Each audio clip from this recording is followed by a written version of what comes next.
अस्सलाम वालेकुम नाज़रीन करम, मैं हूं आपका होस्ट अयाज़म। नाज़रीन करम, हबीब अकरम ने लाहौर के अंदर ग्वाल मंडी के हल्के में जाके लोगों से पूछा है कि अगर नवाज शरीफ वापस आते हैं तो क्या वो इलेक्शन जीत जाएंगे या नहीं जीत जाएंगे। इस हल्के का जो ये सर्वे हुआ है, इसका जो रिजल्ट आया है, उस रिजल्ट ने नून लीग को अच्छा खासा परेशान कर दिया है कि ये अवाम हमारे बारे में क्या कह रही है।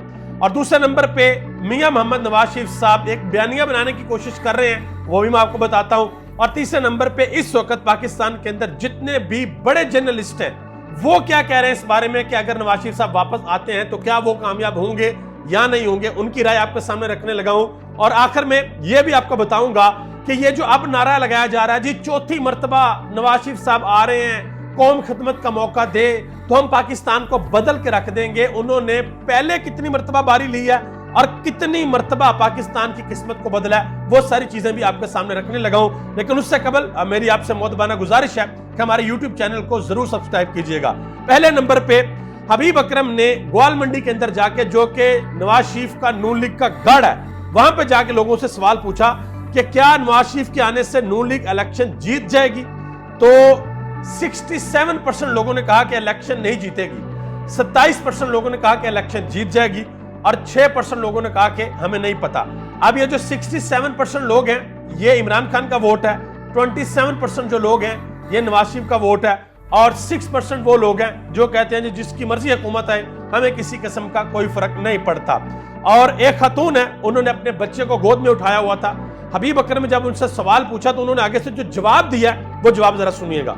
उन्होंने कहा कि पार्टी का इलेक्शन जीतना तो बड़ी दूर की बात है, मियां साहब खुद इलेक्शन नहीं जीत सकते और मियां साहब के पास जो प्लान है वो सिर्फ ये है कि वो मुल्क को लूट सकते हैं, इसके अलावा उनके पास किसी किस्म का कोई प्लान नहीं है।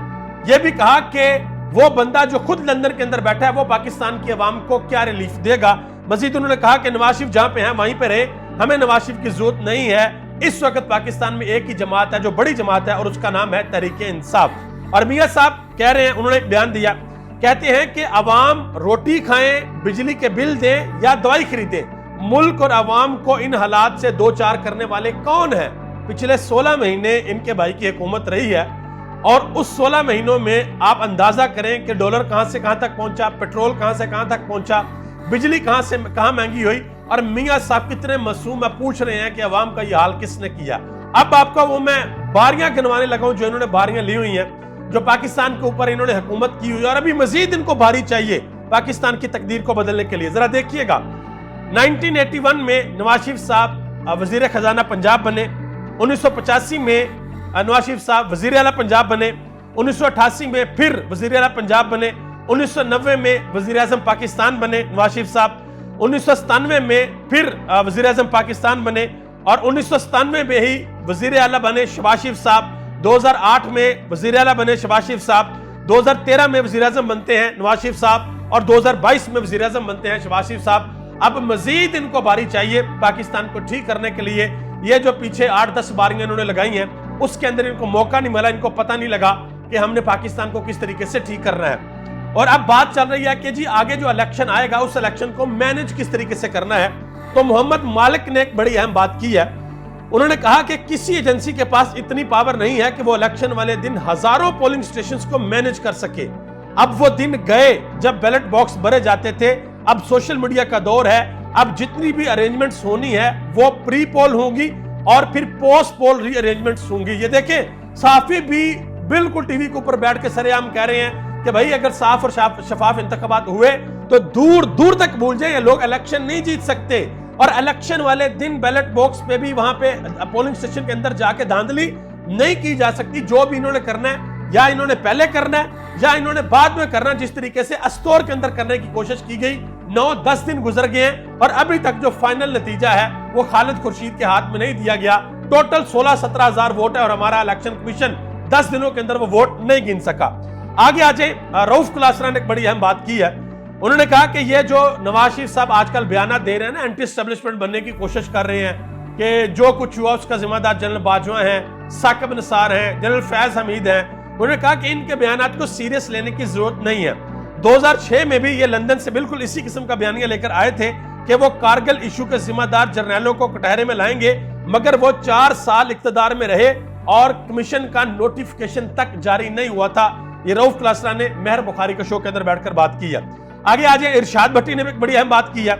इरशाद भट्टी ने कहा कि हमारे बच्चे जब ये सवाल करेंगे कि बनाना रिपब्लिक क्या होता है, यानी कि वो स्टेट कौन सी स्टेट होती है जिसके अंदर किसी किस्म का कोई कानून नहीं होता, जिसके हाथ में पावर होती है वो कानून होता है। उन्होंने कहा तो हम अपने बच्चों को जवाब देंगे कि एक भागा हुआ मुजरम वापस आ रहा था, जो डील करके गया था, उसके इस्तकबाल की तैयारियां हो रही थी, इसे कहते हैं बनाना रिपब्लिक। हालांकि होना तो इस तरह से चाहिए कि जैसे ही मुजरम वापस आए दूसरे मुजरम भी वापस आते हैं, एफआईए बाहर से पकड़ के लेके आती है, एयरपोर्ट पे उतरते साथ ही उनको हथकड़ी लगा के जेल में बंद कर दिया जाता है। लेकिन यहाँ पे मियां साहब आएंगे, एयरपोर्ट पे उतरेंगे, ये कहा जा रहा है जी हेलीकॉप्टर पे बैठेंगे, मीनारे पाकिस्तान जाएंगे, जलसा करेंगे और फिर रैली की सूरत में जेल जाएंगे, जैसे मर्जी जेल जाएं।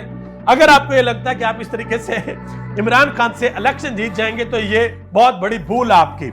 आगे आ जाए जी नुसरत जवेद, उन्होंने बता दिया कि आइंदा इलेक्शन में नून लीग के साथ होना क्या। कहते हैं कि आइंदा इलेक्शन नून लीग के लिए ऐसा ही होगा जैसा 1997 का इलेक्शन पीपल्स पार्टी के लिए था। याद रहे, ये मैं आपको बता रहा हूं कि 1997 में पीपल्स पार्टी पूरे मुल्क से सिर्फ 18 सीटें जीतने में कामयाब हुई थी, और इसका मतलब साफ है कि इलेक्शन के अंदर नून लीग का मुकम्मल तौर पे सफाया होने के लिए जा रहा है। पंजाब और केपी के तो समझे खत्म, आंखें बंद करके खत्म। सिंध से भी पाकिस्तान तहरीक इंसाफ सीटें ले जाएगी, बाकी रह गया बलूचिस्तान, वहां से पीपल्स पार्टी सीटें ले जाएगी, नून लीग को वहां से भी कुछ नहीं मिलेगा। आगे देखिए होता क्या। आरिफ हमीद भट्टी, उन्होंने भी एक बड़ी अहम बात की है। उन्होंने कहा कि जितने भी सर्वे हुए हैं उनके मुताबिक नवाज शरीफ वोटों से तो जीतने का तसव्वुर भी ना करें। हाँ, अलबत्ता अगर कहीं फैसला हो चुका है या ज़ियाउल हक शहीद टाइप का कोई रेफरेंडम हो सकता है, उस तरह का कोई इलेक्शन हुआ तो फिर ही शायद नवाज शरीफ वजीर आज़म बन सकते हैं। अदरवाइज सीधे और साफ शफाफ इलेक्शन हुए तो नवाज शरीफ किसी भी सूरत वजीर आज़म नहीं बन सकते। काशिफ अब्बासी ने एक बड़ी अहम बात की है। उन्होंने कहा कि 16 महीने नून लीग की हुकूमत की नाकिस कारकर्दगी को बयानिया तो बनाया नहीं जा सकता, लिहाजा नवाज शरीफ जलसों में तकरीरें करने के लिए एक बार फिर एंटी एस्टेब्लिशमेंट बयानिया लेकर आ रहे हैं। हालांकि नवाज शरीफ इसी एस्टेब्लिशमेंट से डील करके मुल्क से बाहर गए और जनरल बाजवा को एक्सटेंशन भी दी। अब उसी जनरल बाजवा के खिलाफ ये बयानिया बना रहे हैं जी जनरल बाजवा, जनरल फैज हमीद और साकिब निसार, इन्होंने मुल्क का बेड़ा गर्क किया है। जो पिछले 16 महीनों में मुल्क का बेड़ा गर्क हुआ उसका हिसाब कौन देगा, वो भी अवाम आपसे पूछ रही है। इसी तरह लतीफ खोसा ने भी एक बड़ी अहम बात की है। उन्होंने कहा कि भगोड़ा नवाज शरीफ आने की जुर्रत नहीं कर सकता, अगर आने की गलती कर भी गया तो अडयाला जेल उसकी मुंतजर है। और हालात इस तरह के जो होंगे कि लोग ये कहेंगे कि कदम बढ़ाओ नवाज शरीफ, हम तुम्हारे साथ हैं। और पहले भी ऐसे एक दफा हुआ था, लोगों ने कहा था कदम बढ़ाओ नवाज शरीफ, हम तुम्हारे साथ हैं, तो पीछे मुड़ के देखा था तो कोई भी नहीं था, अकेले नवाज शरीफ। आगे आ जाए जी, आखिर में मरियम नवाज साहबा का एक बड़ा अहम बयान। कहती हैं कि आसमान का निजाम जब हरकत में आता है तो उसको कोई नहीं रोक सकता। बेसिकली ये आसमान का निजाम इनकी डीलें होती हैं कि वो डील जब हो जाती है तो फिर कोई रोक ही नहीं सकता भाई दोबारा वज़ीर आज़म बनने से। लेकिन इस दफा मैं आपको एक बड़ी अहम बात बताता चलूं कि पाकिस्तान में जब इलेक्शन होंगे तो तकरीबन 5,70,95,000 वोटर जो हैं वो नौजवान वोटर हैं। और ये यंगस्टर्स, ये नौजवान, ये जो यूथ है, ये इलेक्शन का पांसा पलट सकती नहीं बल्कि पलट देगी। और इसी वजह से ये सारी की सारी पार्टीज डरी हुई हैं इलेक्शन से कि हमने इलेक्शन नहीं करवाना। देखते हैं कि पाकिस्तान में साफ और शफाफ इलेक्शन होते हैं या नहीं होते। आप सबका बहुत बहुत शुक्रिया। पाकिस्तान जिंदाबाद, पाकिस्तान के अवाम और पाकिस्तान के इदारे बाइंदाबाद।